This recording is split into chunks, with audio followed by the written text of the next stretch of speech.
How's it going, guys? My name is Zach with the Movie Castle, and today we're going to be talking about Cowboy Bebop, Supernova Swing, Chapter 1. This is written by Dan Waters with art by Lamar Mathurin, and this is from Titan Comics and is a tie-in to the live-action Netflix Cowboy Bebop show. And I guess maybe that's it. Maybe I picked this up out of a bit of a morbid curiosity. You see, Netflix was banking on Cowboy Bebop live action to be a big hit, so they greenlit this tie-in media, the Cowboy Bebop comic. But if we flip to the back, Titan Books put out a prequel novel to the series, so there's actually a bit of tie-in media for a canceled show, so it's kind of a weird curiosity. But basically, Cowboy Bebop live action came out. It did not have the response that Netflix wanted, and shortly after season 1 came out, the whole show got canceled. I never gave my thoughts on the show on this channel. I never did a review for it, basically because everybody was talking about it. I feel like everything that could be said almost was. Basically, I felt that it was a better adaptation of something like, say, The Adventures of Pluto Nash, or do you remember that old Full Moon movie, Oblivion? So yeah, it was a goofy sci-fi show, but it really wasn't Bebop. And if you were able to put the source material out of your head, I think there was some fun to be had, but the whole time you're watching this, you're just like, this really isn't Cowboy Bebop. So I didn't absolutely hate it, but it really had its faults. Now, this tie-in comic came out, and I was kind of curious, what the tie-in world would be like. And this issue is about the crew of the Bebop hunting down a villain who has a special scientific vest that he made, and the vest alters luck and probability to be in his favor. Kind of an interesting concept. The issue's okay. Like, there wasn't anything that particularly jumped out at me, but there wasn't really anything bad in it either. And the thing is, you do something with luck, you could pull that in all sorts of crazy, wacky ways, but the story's just kind of standard. Now, maybe it will get better as it goes on. I will see about that. Now, another thing, too, is this is American comic style. This is not manga style, and a lot of people, if they know it's a tie-in comic to a show inspired by anime, they may expect that, but it isn't. This is regular American. Now, that being said, the artwork in here is pretty fun and stylized. It's got a looser, sketchy style that, for the most part, works. I really don't like when books are too standard and formulaic with their artwork. But that being said, the loose and sketchy style, every now and then we do get a few frames that come out weird, and we'll show you those when we get more into it. Overall, I thought it was okay, just nothing particularly special, but I am hoping that as the plot moves on, more crazy stuff will happen. Now, I'm not sure, I'm doing this initial first issue review. I'm not sure if I'll do a review for every single issue. That really depends on two things. One, if you guys really want to see more of this, that will definitely help influence me. If you guys really want to, I'll try to get a review out for issue 2. But that also depends on Titan Comics. For whatever reason, my local comic book shop, and there aren't too many of them, doesn't always get in Titan's books. Like, they put out the Blade Runner comic.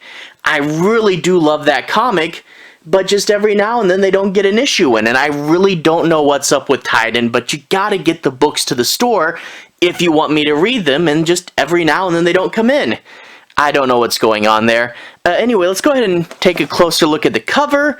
We get a really nice, very realistic cover of Faye and Spike there. A good likeness to the actors. Overall, a fun cover with lots of color. And we flip open the book, and we get the promo image that they use everywhere. and it tells you the basics. There's the title, Supernova Swing. 2071, Earth is uninhabitable, crime is everywhere, so they have bounty hunters called cowboys. The gist of what you need to know. And then here's all your major characters. Now, Vicious doesn't actually appear in this issue, and that's probably the best. He was the worst character in the show, so I'm glad he's not in the issue. But we get Spike Spiegel, Jet Black, and Faye Valentine, little character profiles for them. Let's go ahead and talk a bit about the plot. Now, I'm not going to be doing any major spoilers, but I do want to say my piece on a few of the plot points and make sure you guys have a basic understanding as to what the issue is about. So I'll try to keep it mainly to the first half. We open up with Spike in a casino, and the casino lighting is giving everybody crazy, wacky colors. I love the coloring in the first part. Sadly, when they leave the casino, the color goes back to normal. Not bad color, but I really do love the over-the-top color here. Anyway, Spike's in the casino, and so is Faye, who is keeping a close eye on this man in the vest. He's their target. He has a bounty on him. Now, we do get a fair bit of, I guess, an in-joke here. The band starts up playing, and you get the 3, 2, 1 and the tack honk, you know. This is leading to the opening of the theme song, and we get the Let's Jam right there. So this opening section is kind of, you know, leaning into the Cowboy Bebop theme. But anyway, a higher level floor of the casino explodes, and while all this is going on, some bad guys also pull out their guns and start doing a heist on the lower floor. Now, you know, I said I mainly like the artwork. It's usually pretty good and heavily stylized. I mean, you know, like that page is pretty good. But then every now and then you get weird faces. You know, I don't know what's up with that guy. But also, the likeness for Spike, I don't know, Spike just never really looks like the actor from the show, you know, he always just seems a little off in this comic. But anyway, the criminals start killing people, and Spike and Jet are going to take care of those, while Faye follows the main bad guy who they have the bounty on. She follows him to an upper floor, and you can see how when they're out of the casino, the colors aren't as big and crazy. But here, that's a lot of nice blacks. But anyway, he goes to a safe, and he goes, luckily for me, the safe was faulty. And you see everything else, the explosion, and his guys doing the heist downstairs, was just a distraction to get in the safe.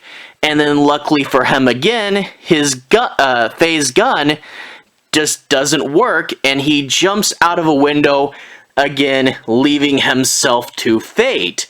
So this guy is getting off with this scheme really, really luckily, you know. So later on, they're at home. I do like this shot of Spike and Ein on the couch there. But they're listening to that Bounty Hunter TV program, and they're talking about Melville, and as they're talking, they basically just say, oh, ignore this rumor about how he built a vest that could manipulate probability. Which is kind of odd that they just come out and say it like halfway through the issue. But whatever, you know, so I kind of wish we knew that going in so that those gags about her gun not working or the safe being faulty would have made more sense, you know, but it's kind of weird they don't hold it off to be a longer mystery, but they also don't tell you right at the beginning. Anyway, they eventually go after this guy. They have a tracer on him, and you do get that kind of weird, you know, it's not as bad as the worst bits of the show, but it does kind of keep the weird live-action Cowboy Bebop sense of humor, where, you know, Spike just doesn't want to leave the house because he's just too hungry, you know, and Jet's like, food will not have just spontaneously appeared, you know, kind of that weird where it's trying to almost be like a quirkier version of Seinfeld. I don't know. But anyway, another example of that is they're asking around trying to find the guy, and you get this one guy, they're knocking on the doors asking if you've seen him, and this one neighbor talks about how he found God under his fridge and surgically implanted him into his brain. So yeah, just kind of weird, you know, that was always the weird humor in the Cowboy Bebop show. But anyway, they find a few clues. Ein finds another dog friend, and a bunch of other people join the hunt for the vest. You get syndicate people that want it, the official, you know, police that want the bad guy, and they have a lead, you know, being on Mars kind of ahead of everybody, but there's going to be a lot of people on all sides of the law that want this vest. But of course, the guy himself does have the advantage of being incredibly lucky. So there's, I mean, a few things going on, and it is a different concept. Although, if he was really lucky, I felt it would have been better if they introduced this concept for us from the beginning, and then, you know, don't bother. I guess you have to have all the rando guys so that Spike and Jet have someone to fight. But, like, if he really was lucky, he didn't really need a diversion. If the vest was lucky enough, he should just be able to, you know, walk through and all the cameras would miraculously break and all the people would just happen to not be looking, you know. If you want to do a luck story, really push it, you know. If he was so lucky, why did he need not just one, but two distractions with both the bomb and his men? I mean, you know, it's just, you know, the concept could have really been pushed farther. There's so much stuff you could do with luck, but as it stands, it's a so-so version of the story. You know, it's not really bad. It's just, you know, okay, here's some guys for them to fight. I really did love the idea of trying to make the introduction look like the opening of the show, even doing that 3, 2, 1, let's jam. I like that. I kind of wish the wacky colors were everywhere. I did like the art. Sometimes you got a weird panel, but I don't like when artwork, especially in a lot of American comics, it just feels too stiff, you know? Too stiff and formulaic, so I'd much rather have looser, sketchier, wild art. So for the most part, I did like it. It's just every now and then a bad frame. Overall, a good enough book. I am kind of curious because, you know, this is just the beginning. If in the later issues, if they will push the story elements harder and do something wackier and crazier. I mean, you have a luck vest, right? Now, I'd have to guess this is Titan Comics, so this will probably be issue 1 of 4. I'm guessing there's going to be 4 of these, so I'll see how the rest of the series pans out. Hopefully Titan Comics actually gets the books to my store. I don't know, but overall it was fine. Not the best thing ever, but yeah, whatever. I'd be curious to know what you guys think of this. If you've read it, did you really like it, or did you hate it? And then what did you guys think of the show? You know, that'd be interesting to know. Anyway, to everyone who's watched so far, thank you for watching. To everyone who's liked and subscribed, thank you. You really are helping the channel out. I'll leave a relevant playlist on the bottom. If you guys want to see more, you can click right there and see more. This should be my sci-fi comics playlist where you can hear me talk about a whole bunch of other comics that are, you know, science fiction. Anyway, have a good day. I'll see you guys again very, very soon. Relevant playlist on the bottom. Have a good day now.